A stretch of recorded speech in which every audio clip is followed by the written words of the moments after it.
जय हिंद दोस्तों। लक्ष्यपुर GS channel में आपका स्वागत है। आज का जो हमारा टॉपिक है पढ़ने का वो ब्रिटिश रेवेन्यू पॉलिसी। ठीक है, ब्रिटिश रेवेन्यू पॉलिसी में 3 पॉलिसी को के बारे में हम आज पढ़ेंगे। जो है पहला जमींदारी सेटलमेंट, दूसरा महलवाड़ी सेटलमेंट, तीसरा रोयतवारी सेटलमेंट। ठीक है, तो आइए हम पढ़ते हैं। पहला जो था कौन सा? जमींदारी सेटलमेंट।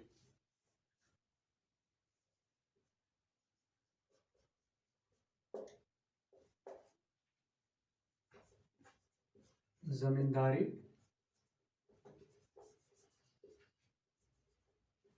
सेटलमेंट। ठीक है, इसको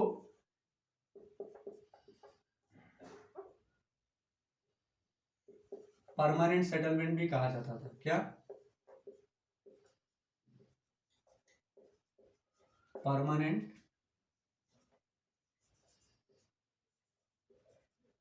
सेटलमेंट। परमानेंट सेटलमेंट इसलिए कहा जाता था क्योंकि जो इसका रेट ऑफ रेवेन्यू जो था, ठीक है, वो फिक्स था।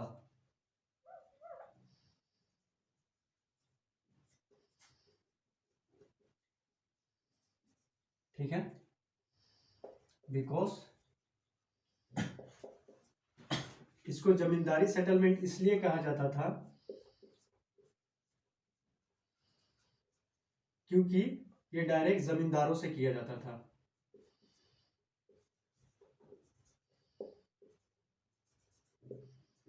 Directly made with zamindars.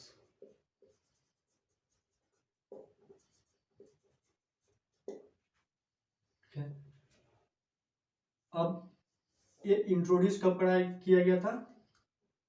Introduced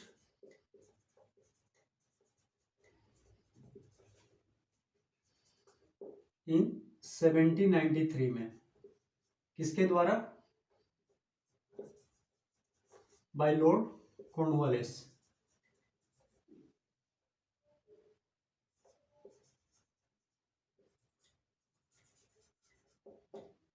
Cornwallis. ठीक है, ये जो एरिया जो कवर करता था जो ब्रिटिश इंडिया के, इस वक्त तक हम लोग देखेंगे 1793 तक लगभग पूरे इंडिया पर ब्रिटिश का कब्जा हो चुका था।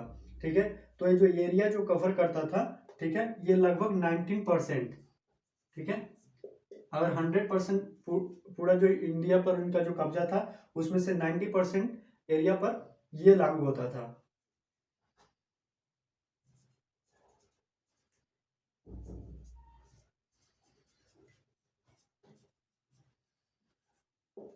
ठीक है, अब इतना लिखिए। इसके बाद हम लोग पढ़ेंगे कि इसके रीजन क्या थे और इसके फीचर्स और कैरेक्टरिस्टिक्स क्या थे। ठीक है, अब जमींदारी सेटलमेंट के आने के पीछे का कारण क्या था? ठीक है, इसका रीजन। तो रीजन में हम लोग ये देखेंगे कि देखिए लॉर्ड कॉर्नवालिस आए थे 1793 के। ठीक है, इनका जो मेन मोटिव था प्रॉफिट। अंग्रेज जो भारत में आए उनका क्या था? व्यापार करना। व्यापार का मतलब क्या होता है? प्रॉफिट कमाना। ठीक है, तो ये वही पॉलिसी इंप्लीमेंट करेंगे जिससे इनको जाकर को ज्यादा फायदा हो। ठीक है, तो इनका मेन मोटिव था प्रॉफिट कमाना बाय हुक और क्रुक। ठीक है, तो जो सबसे पहला जो था रीजन ये था प्राइवेट ओनरशिप। क्या? Create private ownership of land.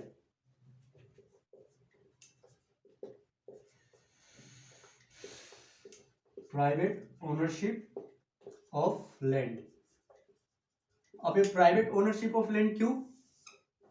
Private ownership of land का मतलब प्राइवेट आदमी क्यों? प्राइवेट कंपनी की मोटिव क्या होती है? प्रॉफिट कमाना। ठीक है, और प्रॉफिट किसकी विशेषताएं है? कैपिटलिस्ट कंपनी की। ठीक है, so create private ownership of land so that it can move on the lines of capitalist. ठीक है, to move on capitalist line. ठीक है,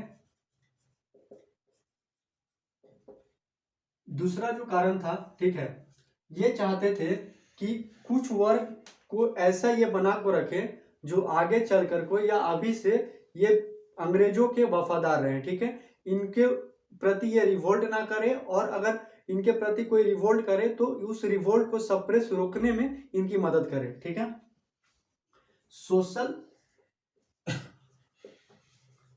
क्लास ऑफ जमींदार्स। ठीक है,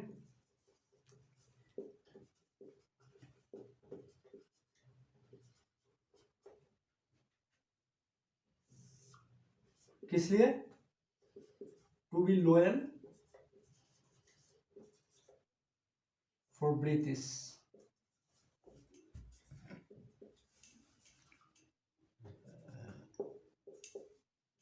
फ्यूचर में। ठीक है, जो तीसरा जो कारण था इनका वो था increase agriculture productivity. Agriculture productivity को इंक्रीज करना। अब ये कैसे एग्रीकल्चर प्रोडक्टिविटी को इंक्रीज करेगा कि देखिए, जब अगर अलग अलग आदमी के पास जमीन है तो वो उतना ही उत्पादन करेगा जितना से उसका घर चल सके, या वो थोड़ा सा उससे ज्यादा करेगा। लेकिन इसमें इन्होंने क्या किया कि जमींदारों को जमीन बना दी, उनको मालिक बना दिया गया। ठीक है, और उन्होंने एक रेवेन्यू रेट अपना फिक्स कर दिया। ठीक है, वो रेवेन्यू रेट जो भी था कि उससे आपको ज्यादा नहीं देना है।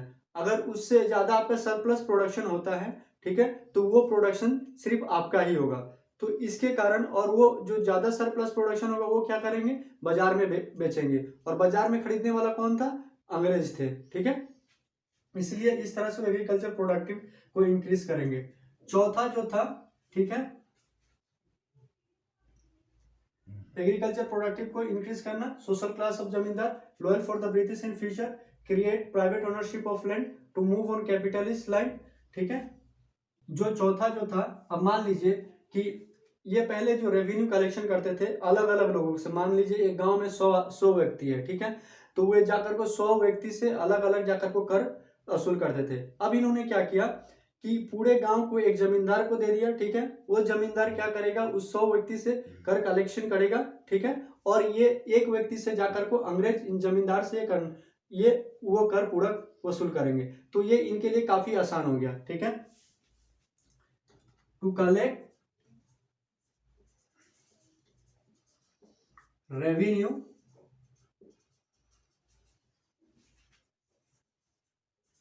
From one zamindar rather than 1000 of people। ठीक है, तो ये इसके रीजन थे जमींदारी सेटलमेंट के आने के। अब इसके बाद हम लोग पढ़ेंगे इसके फीचर्स क्या है। ठीक है, इसका पढ़ेंगे फीचर्स। फीचर्स क्या थे? ठीक है, मेड विद द जमींदार्स। ठीक है, जमींदार को ये ओनर बना दिए, जमींदार्स ओनर्स ऑफ लैंड बन गए।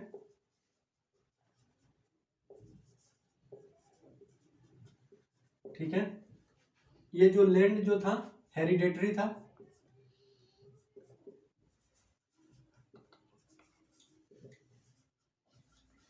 हेरिडेटरी का मतलब, अगर मान के चलिए कि मुझे अगर किसी जगह की जमींदार बनाया जाता है तो मेरे मरणों उपरांत जो मेरे आने वाले वंशज होंगे, ठीक है, वो जमींदार बनेंगे और वो उसका मालिक होंगे। ठीक है, और इस लैंड को, ठीक है, ये क्या कर सकते थे, मॉर्गेज कर सकते थे।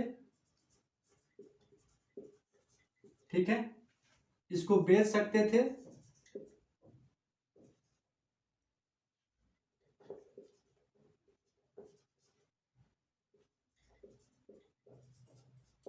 ये था। ठीक है, जो चौथा जो था, ठीक है, सनसेट लॉस।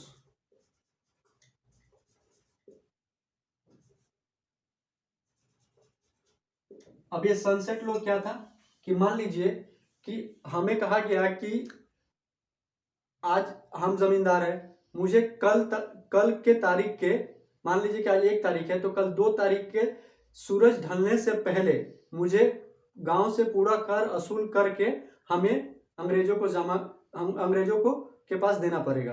अगर हम ये नहीं कर पाते तो वो जमींदारी हमसे छीन ली जाएगी और जो जमींदार जिस जमीन पर हम जमींदारी कर रहे थे उसको बेच कर को हमसे कर वसूल किया जाएगा। ठीक है, तो ये सनसेट लॉज था।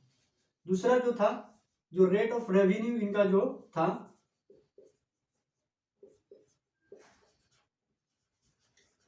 वो था 10/11।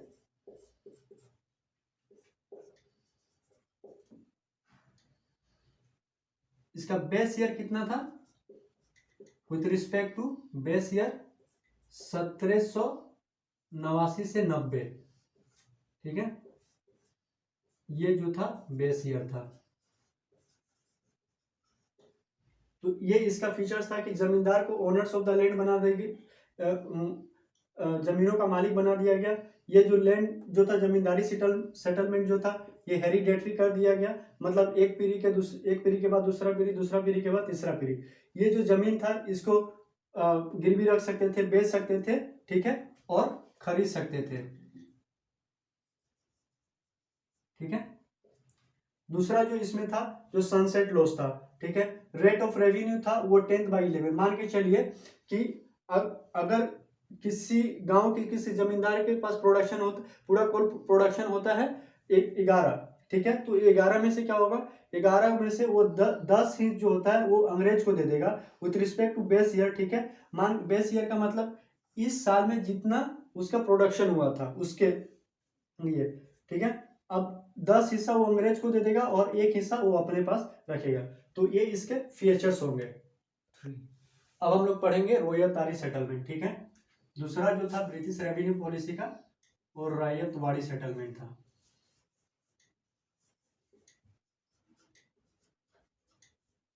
रॉयतवाड़ी settlement,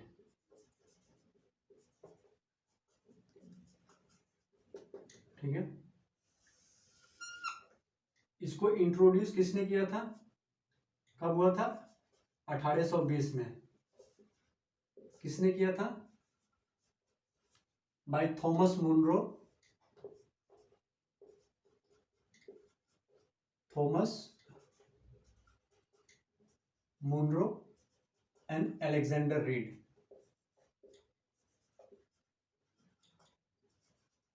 Alexander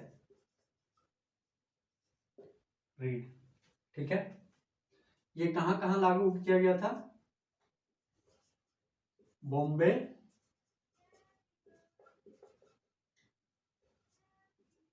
Madras,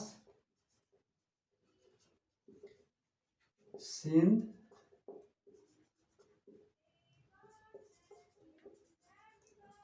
Berar and parts of Assam.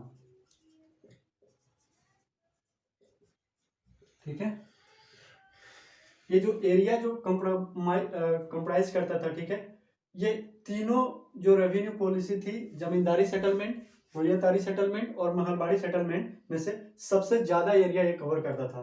कितना कवर, 51%।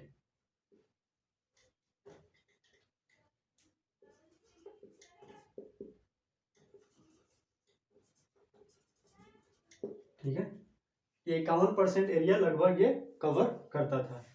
अब हम लोग ये पढ़ेंगे कि इसके फीचर्स क्या थे, इसके फीचर्स।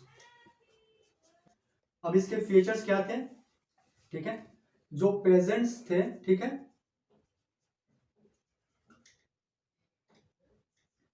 इनको रॉयट्स कहा जाता था। ठीक है,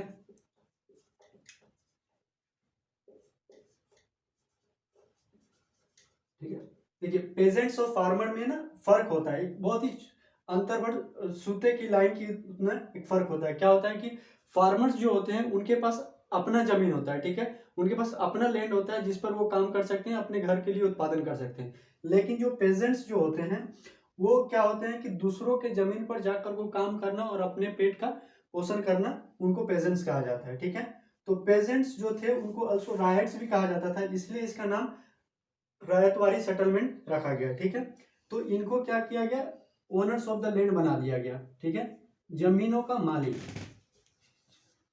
ओनर्स ऑफ द लैंड। ठीक है, इनको एक पट्टा दिया गया, ठीक है। अब ये पट्टा क्या था,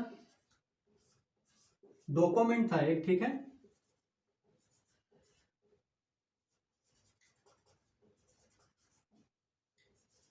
to give confirmation ownership of land,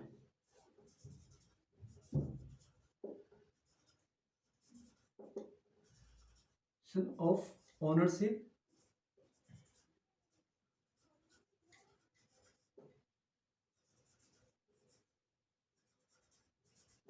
of land, ठीक है। ये यहाँ लिखिए, फिर हम लोग आगे बढ़ते हैं। तो ये किनसे, तो directly with made with peasant, किसके, डायरेक्टली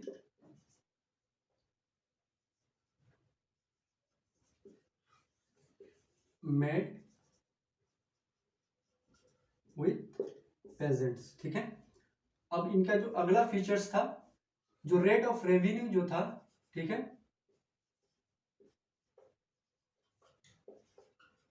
बहुत हाई था, ठीक है, टू हाई, ऑलमोस्ट मतलब 50%, ठीक है,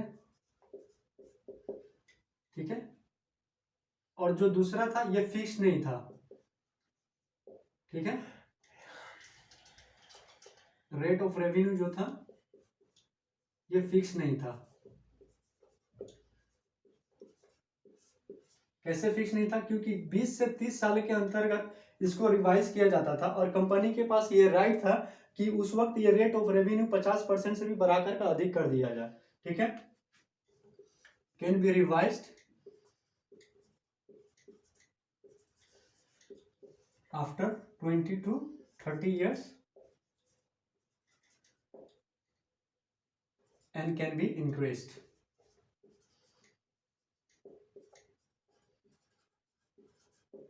तो ये हमारा रोहितवाड़ी सेटलमेंट यहाँ खत्म होता है। अब हम लोग आगे पढ़ेंगे महलवाड़ी सेटलमेंट। तो अब तीसरा जो रेवेन्यू पॉलिसी था वो महलवाड़ी सेटलमेंट था। क्या था, महलवाड़ी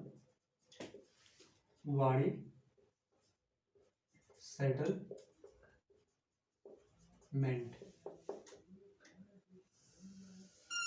ठीक है। ये कब लाया गया, 1822 में, किसके तहत, बाय होल्ट मैकेंजी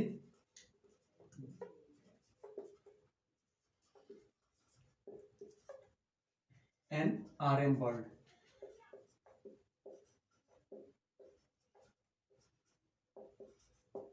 ठीक है। कहाँ कहाँ ये था, ये था आपका वेस्टर्न यूपी में, मतलब अभी अगर देखा जाए तो आगरा रीजन जो है, ठीक है, आगे चलकर को, ठीक है, इसको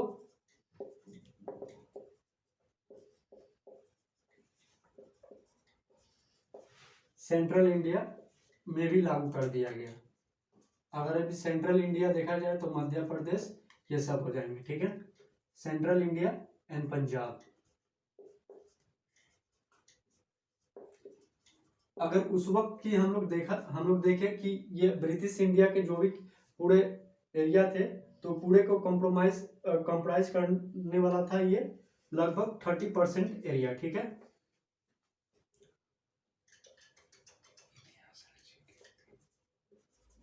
कंप्राइज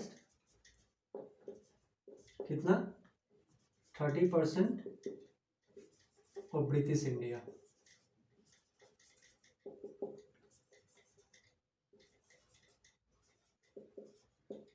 ठीक है। इसके फीचर्स क्या थे,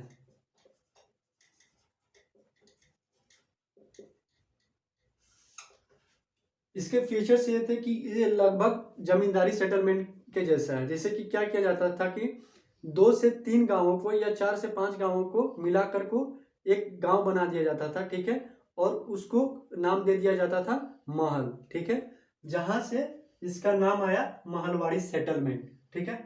अब उस महल का एक मुखिया चुना जाता था। उस मुखिया का काम क्या था कि अपने महल में के अंदर अंतर्गत जितने भी लोग हैं उनसे कर वसूल करता था, ठीक है, और कर वसूल कर को वो जाकर को दे देता था अंग्रेज को, ठीक है। इसका जो लैंड रेवेन्यू जो था, वो रेट ऑफ रेवेन्यू था, वो फिक्स नहीं था। ये बढ़ भी सकता था, रिवाइज हो सकता था 20 से 30 साल के अंतर्गत, और अंग्रेज चाहे तो इसको बढ़ा भी सकते थे, ठीक है। तो इसका जो सिमिलर था, क्योंकि ये एक ही आदमी इसमें कलेक्ट करता था, तो इसी का ये सिमिलर हो गया जमींदारी सेटलमेंट के तरह, ठीक है। तो इसका एक और भी नाम दे दिया जाता है, टेम्पोररी जमींदारी सेटलमेंट, ठीक है। अब इसके फीचर्स जो हैं, वेरियस विलेज जो थे ग्रुप टुगेदर,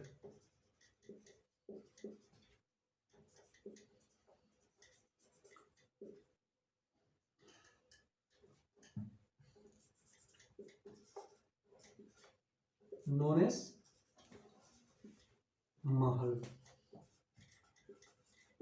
ठीक है। एक individual appointed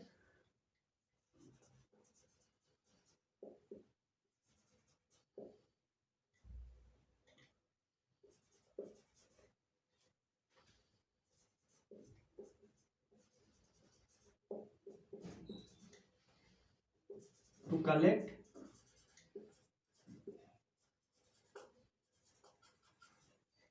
revenue from mahal, ठीक है। ये जो सिमिलर था किससे, सिमिलर टू जमींदारी सेटलमेंट।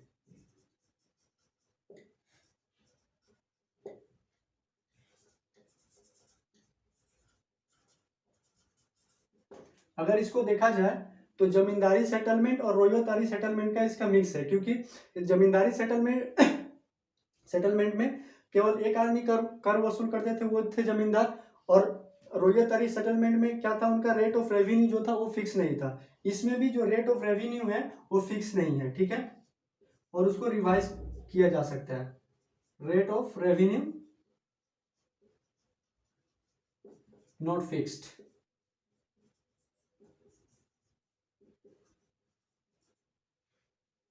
ये कुड बी रिवाइज्ड